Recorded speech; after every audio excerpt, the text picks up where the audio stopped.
Et dans le total, sur les questions politiques, à retenir.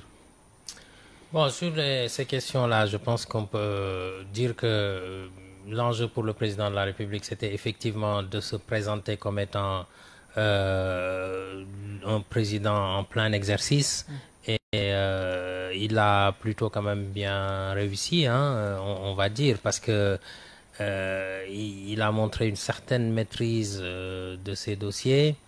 Il a un peu clarifié effectivement sa relation avec le Premier ministre. Donc c'était très intéressant, très important pour Bassirou Diomaye Faye de montrer que c'est bien lui le président de la République, bien qu'on soit resté sur notre faim, moi personnellement en tout cas, quant à l'orientation qui est donnée vis-à-vis de ce qu'on appelle le projet, même s'il n'est pas là sur le papier, sur la table du président, on aurait pu avoir de la part des questions en tout cas autour de comment orienter ce projet-là, quels sont les impacts attendus, qui, qui va financer ce projet éventuellement, même si ce n'est pas de manière très très précise. Par exemple, on a parlé de les eurobonds. Il y en a qui font plutôt l'option de faire une levée de fonds auprès de la population. C'est ça aussi le patriotisme. Au lieu d'aller emprunter au niveau de la finance internationale, peut-être aussi demander la contribution des populations sénégalaises. Ce n'est pas seulement par l'impôt. Il y a un certain nombre de pays, lorsqu'ils ont besoin de lever des fonds, des eurobonds sur le marché international, ils interrogent d'abord les acteurs nationaux pour dire l'État a besoin de tant de milliards, qui est prêt à donner à l'État. Ce n'est pas seulement prendre l'impôt des Sénégalais, mais c'est aussi les pousser à investir. Les bons du Trésor. Les bons du Trésor, bon, ça c'est un peu particulier, mais j'ai envie de dire une levée de fonds publics. Finalement, que ce soit vous, moi, des contributions, quoi. Voilà, des contributions, mais sous forme de prêts à l'État, effectivement.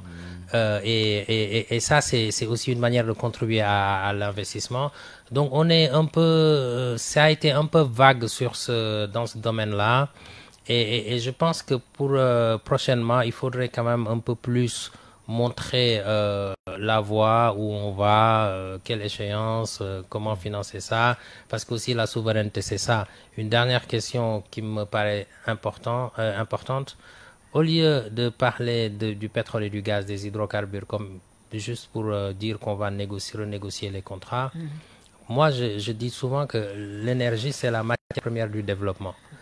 Il faut être clair, on veut être souverain, on veut créer des emplois. Les emplois ne se créeront que par principalement le secteur primaire de l'agriculture et la transformation. Parce qu'une agriculture qui ne se transforme pas n'est pas très très créatrice d'emplois. Et l'industrie est soutenue par quoi? Par l'énergie.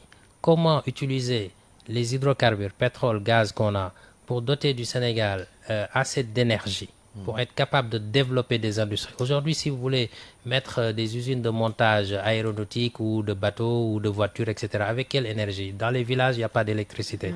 Vous voulez développer l'industrie. Donc, je pense que c'est des questions qui sont vraiment importantes. La souveraineté se gagne par le travail. La souveraineté se gagne par des choix qui soient des choix impactants pour les populations. Et je pense que c'est aussi pareil pour la défense, c'est aussi pareil pour ces questions-là. Il ne suffit pas juste de dire aux autres allez-vous-en, mais savoir coopérer de manière intelligente. Et de ce point de vue-là, Bassirou Diomaye Faye nous a rassurés